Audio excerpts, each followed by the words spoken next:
Bienvenue dans cette vidéo débriefing de ma séance du trading du jeudi 9 février 2023. Alors ça faisait un petit moment que j'ai pas fait de vidéo et vous le voyez d'ailleurs, j'ai même pas fait la vidéo, la vidéo débriefing tout de suite derrière la séance parce que j'avais plus de voix. Et d'ailleurs j'espère que ma voix sera pas trop désagréable à la vidéo parce que j'ai attrapé une angine bactérienne, je suis sous antibiotiques, juste après de partir en week-end en plus. Donc voilà, c'est pourquoi ça faisait un petit moment qu'il n'y avait pas eu de vidéo sur ma chaîne. Mais j'ai tenu à faire quand même ce débrief parce qu'il est super intéressant. Il m'est arrivé un truc qui m'est jamais arrivé en trading depuis 5 6 ans que je fais ce métier en fin de séance. Et du coup, je trouvais ça super intéressant de vous le montrer et d'en parler. Alors, séance du 9 février, j'arrive sur un marché qui a été bien haussier la semaine d'avant. Donc, un marché par contre là qui consolide un petit peu, qui corrige un petit peu. Je me souviens plus trop, vu que je le fais à froid avec des briefs, dans quel état était le marché à l'ouverture. Tout ce que je sais, c'est qu'il y a eu un marché qui m'a paru plutôt baissier, mais encore une fois, le marché américain n'était pas évident à prédire, notamment vendredi hier. Je vous ferai également la séance de débrief de vendredi. Mais voilà, marché des actions américains, pas évident. Comme d'habitude, je suis en accéléré pour pas que ça dure 2 heures.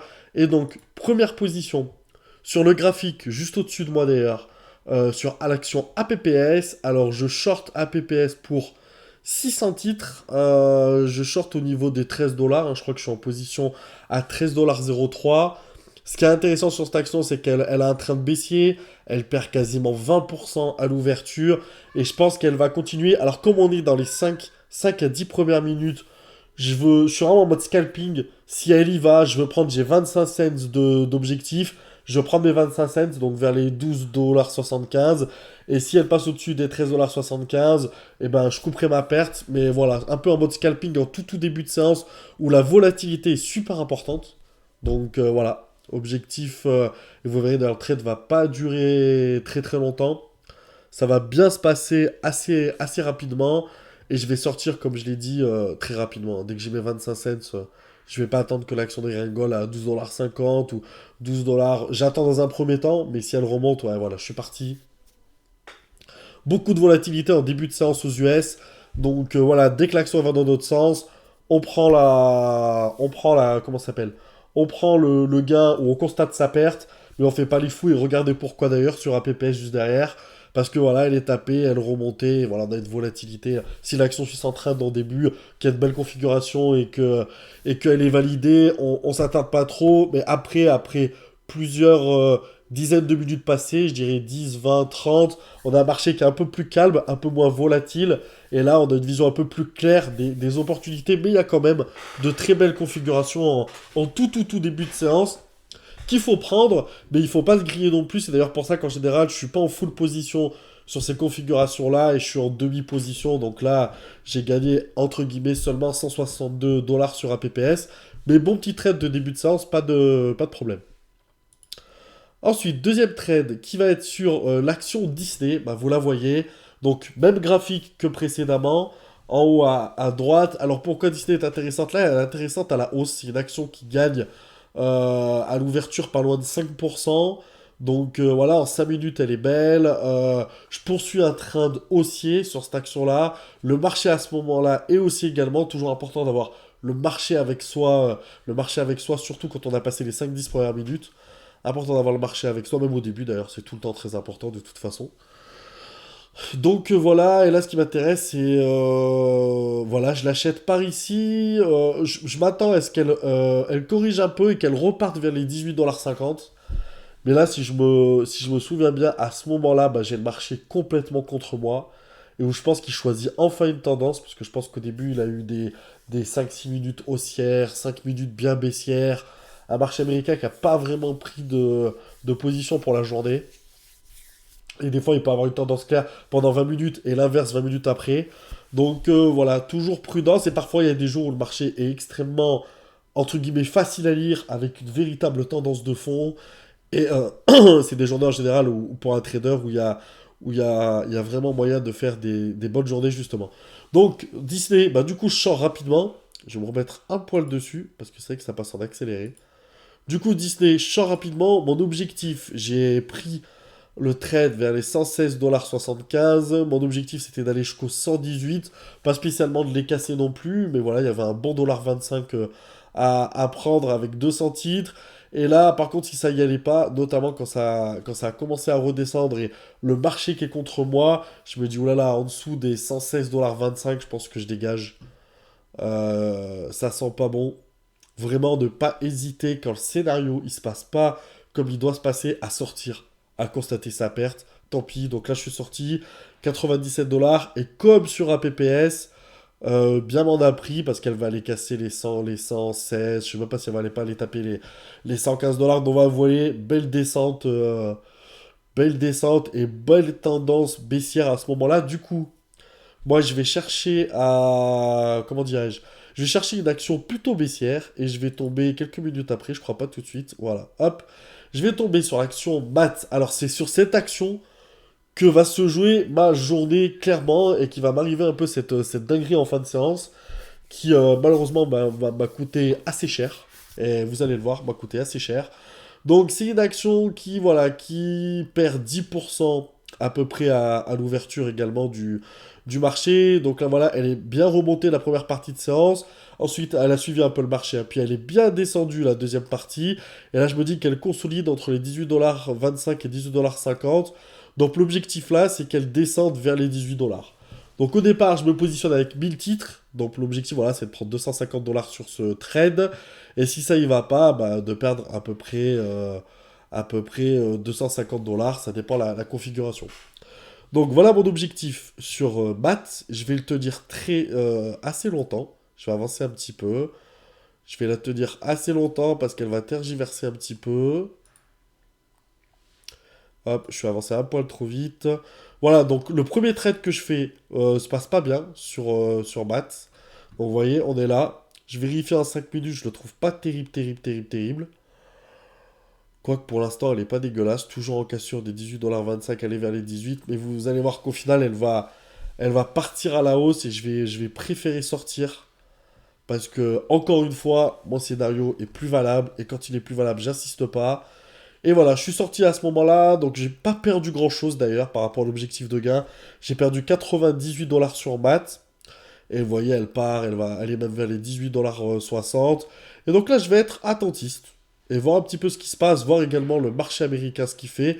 C'est assez important et je me dis que c'est la seule action que je vois pour moi. Et vous voyez Disney qui est descendu vers les 113 $. Pour ça, faut pas s'acharner, hein. Quand ça va pas, ça va pas. Mais j'ai vraiment maths dans le viseur parce que je sens que c'est une action qui est faible. Et si le marché descend bien, quand je parle du marché américain, je parle du S&P 500, si le marché descend bien, elle va descendre bien bas. Et donc j'attends un premier signe, là vous voyez, après être monté une première fois vers les 18,60 $, une deuxième fois vers les 18,50 $, là je le prends, j'ai une très très forte conviction sur l'action. Donc je prends 2000 titres et très rapidement, je renchéris à 4000 titres. J'ai une très grosse certitude. À savoir aussi que j'ai augmenté la taille de mes positions depuis cette semaine-là. Et comme c'est le premier jour que je trade, voilà, vu que j'ai fait un bon mois de janvier, je me sens d'utiliser une bonne partie de mon capital pour ça. Donc voilà, je suis plus dans les mêmes règles de money management. C'est-à-dire qu'aujourd'hui, en moyenne, je ferai des journées gagnantes. Là où c'était entre 200 et 300, ça devrait plus être aux alentours de 350-400 $. Donc, journée moyenne perdante, idem. Et une grosse journée perdante, ça peut aller jusqu'à 800 $ maintenant par rapport au money management. Et une grosse journée gagnante, bah, ça peut être, je l'espère, 800 000 $. Mais ce seront des journées exceptionnelles. Je pense que la moyenne de mes gains et de mes pertes sera aux alentours de 400 $, peut-être même 500 $. Mais voilà, on sera plus autour des 400 ou avant on était plus autour des 200 $. Donc voilà, j'ai le capital pour, donc je me sens confiance, donc pas de problème. Donc 4000 titres sur BAT à ce moment-là, donc on est autour des 18,30 $. Comment dire, je pense à ce moment-là à rajouter pourquoi pas 2000 titres, ce qui ferait une énorme position à 6000 titres sur BAT. Mais si elle me donne raison, pourquoi pas, je la vois vraiment bien aller jusqu'au 18, 18, 10, 18, 05. Ça me paraît pas mal. Je tiens bien, j'ai une grosse conviction sur le titre. Et je vais avancer un tout petit peu parce que, encore une fois, rien n'est facile. Et c'est vrai que là, faut le tenir. Après, je suis droit dans mon money management. Donc, je succombe pas à mes émotions, peur de perdre, l'euphorie de gagner. Voilà, si je perds, c'est concentré. Là, il y va. Je suis très, très confiant. Je me dis que là, elle est magnifique, qu'elle a tout pour y aller, mais encore une fois, rien n'est facile en trading. Et Matt va pas déroger à la règle parce qu'elle va repartir plein de balles dans l'autre sens. Alors elle va casser une première fois, vous allez voir, voilà, elle casse tout doucement. Elle casse une première fois vers les 18, ouais, 18-10. Mais c'est pas mon objectif. Je suis vraiment pour moi en dessous des 18 $ 10, 18,05. Elle remonte, mais je tiens, parce que j'ai déjà vu des cassures comme ça avec des remontées et qui repartent dans le trade. Donc je tiens mon trade, je suis confiant sur le trade. Aujourd'hui, comment dirais-je? J'ai un stop loss qui est au niveau des 18,30 $ à peu près. Je pense que je vais zoomer un petit peu, donc vous inquiétez pas, vous allez voir un petit peu mieux. Et je vais... Hop, je vais avancer un poil. Je veux pas que ça dure trop longtemps non plus. Voilà. Et vous allez voir qu'elle va bien remonter à ce moment-là. Le trade est bon, hein. Franchement, pour moi, techniquement, le trade est vraiment baissier. Donc, elle devrait aller retater les 18 $. Pourquoi les 18 $? Parce que c'est son support. Elles sont plus bas au niveau de l'open price range du jour. Donc, je pense pour moi qu'elle va y retourner. Mais elle me fait pas mal. Pas mal. Elle hésite pas mal, hein. Et là, elle monte bien, bien. Mais je tiens, j'ai vraiment mon stop qui est à ce niveau-là, et même mieux que tenir. J'ai vraiment confiance. Je rajoute 2000 titres à ce niveau-là. Donc maintenant, alors, petite pause, important. J'ai 6000 titres en position. C'est une très très grosse position. Vous voyez, c'est à peu près 110 000 dollars en position sur ce titre. Donc avec un prix moyen à 18 $26. Donc mon stop est juste au-dessus de cette bougie-là. Donc on est autour des 18 35-36. Donc ce qui veut dire que j'ai un risque de 600 $. Donc je finirai la journée à peu près à 600-700 $ de perte. On est dans le money management max, mais on est dans le money management de perte. Et l'objectif, c'est aller en dessous des 18 $10. Donc là, on serait plus autour de 1000 $ de gain sur cette action. Et tout va pas se passer comme prévu, et c'est horrible de dire ça, mais je me suis fait un peu surprendre par rapport à la taille de ma position. C'est-à-dire qu'elle va bien suivre le scénario que je m'étais fixé, donc là-dessus, pas de souci. J'ai même envie de dire nickel, je vais vous la laisser. Elle va descendre parfait, aller vers les 18 $ 10, même les casser, donc nickel. Je me retrouve avec une très belle taille de position. Je commence à préparer à libérer mes 6000 titres. Mais j'attends, hein, vraiment, je suis convaincu qu'elle va aller en dessous des 18-10. Donc là, je commence à préparer. Alors là, désolé, pendant quelques instants, vous n'allez pas voir grand-chose parce qu'en fait, moi, je vais être collé au carnet d'ordre ici. Là, je prépare ma sortie. Et voilà. Et après, je vais être collé au carnet d'ordre ici. Je vais attendre la cassure. Voilà, là, j'ai mis ça pour qu'on puisse voir. Voilà, hop. Ah, est-ce que j'ai loupé? Ouais, deux fois. Alors, attendez, je vais appuyer sur pause.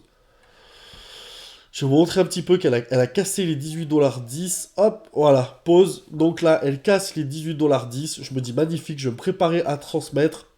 Donc à d'un coup racheter mes 109 000 $ 668